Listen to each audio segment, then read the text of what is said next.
بسم الله الرحمن الرحيم.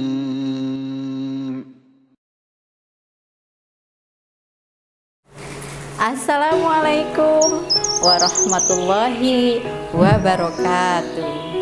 Anak-anakku yang Bu Guru cintai, bagaimana kabar hari ini? Mudah-mudahan anak-anakku semuanya sehat walafiat.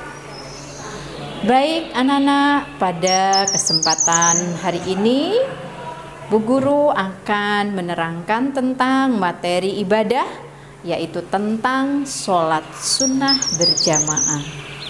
Nah, yang pertama adalah tentang pengertian dari sholat sunnah berjamaah.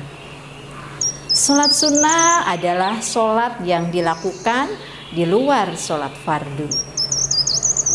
Nama lain dari sholat sunnah adalah sholat tatawu atau nawafil. Nawafil itu bentuk jamak dari kata nafilah, yang artinya kelebihan yang baik atau segala tambahan yang baik. Sholat sunnah yang dilakukan bisa dilakukan secara sendiri-sendiri atau sering kita sebut dengan sholat munfarid. Kemudian sholat sunnah berjamaah.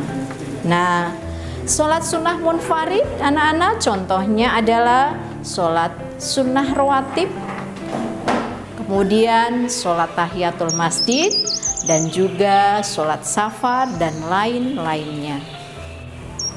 Ya, anak-anak, yang berikutnya adalah sholat sunnah yang dilakukan secara berjamaah atau dilakukan secara bersama-sama, ada imam dan ada makmumnya.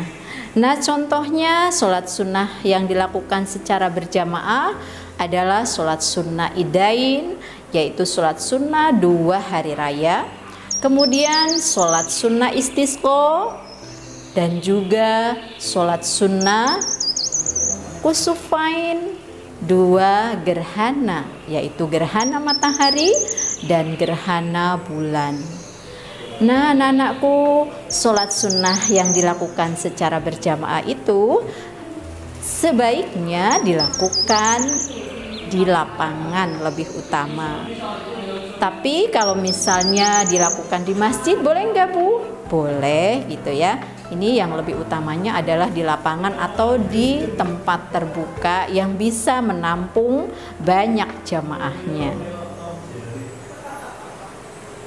Kemudian yang berikutnya adalah tentang macam-macam sholat sunnah. Nah, anak-anak, macam-macam sholat sunnah ini ada sholat sunnah yang bisa dilakukan secara munfarid saja. Kemudian ada juga sholat sunnah yang hanya bisa dikerjakan dengan berjamaah. Dan yang ketiga adalah sholat sunnah yang dapat dilakukan secara munfarid maupun bisa dilakukan dengan secara berjamaah. Nah, sekarang kita akan melihat contoh-contoh dari sholat sunnah yang berikut. Sholat sunnah yang dilakukan hanya secara munfarid, contohnya adalah sholat sunnah tahiyatul masjid, kemudian sholat sunnah rawatib, kemudian juga sholat sunnah safar. Bu Guru contohkan 3 ya. Kemudian yang berikutnya adalah sholat sunnah yang dikerjakan secara berjamaah. Nah, tadi sudah Bu Guru contohkan sholat sunnah yang dilakukan secara berjamaah adalah sholat sunnah idain, sholat sunnah kusufain, dan juga sholat sunnah istisqa atau sholat sunnah memohon kepada Allah agar diturunkan hujan. Yang berikutnya adalah sholat sunnah yang bisa dilakukan dengan munfarid maupun bisa dilakukan dengan secara berjamaah. Contohnya apa sholat sunnah ini? Yang pertama adalah sholat sunnah duha, kemudian sholat sunnah tarawih yang kita lakukan biasanya di saat bulan Ramadan, kemudian sholat jenazah. Nah, anak-anak, itu tadi tentang pengertian sholat sunnah berjamaah dan juga macam-macam dari sholat sunnah berjamaah maupun sholat sunnah munfarid, dan sholat sunnah yang bisa dilakukan dengan kedua cara tadi, bisa dengan munfarid dan juga bisa dengan secara berjamaah. Kemudian anak-anak, sholat sunnah ini maksudnya sholat yang boleh dikerjakan, jadi tidak wajib ya. Artinya apa sunnah ini? Anak-anak kalau mengerjakan sholat sunnah ini, salah satunya bisa sebagai penyempurna dari sholat wajib.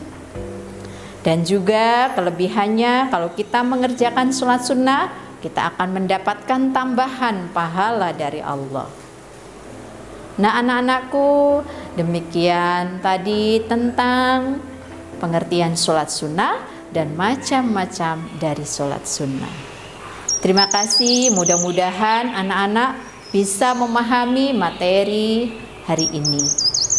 Bu Guru ucapkan alhamdulillahirobbilalamin. Assalamualaikum warahmatullahi wabarakatuh.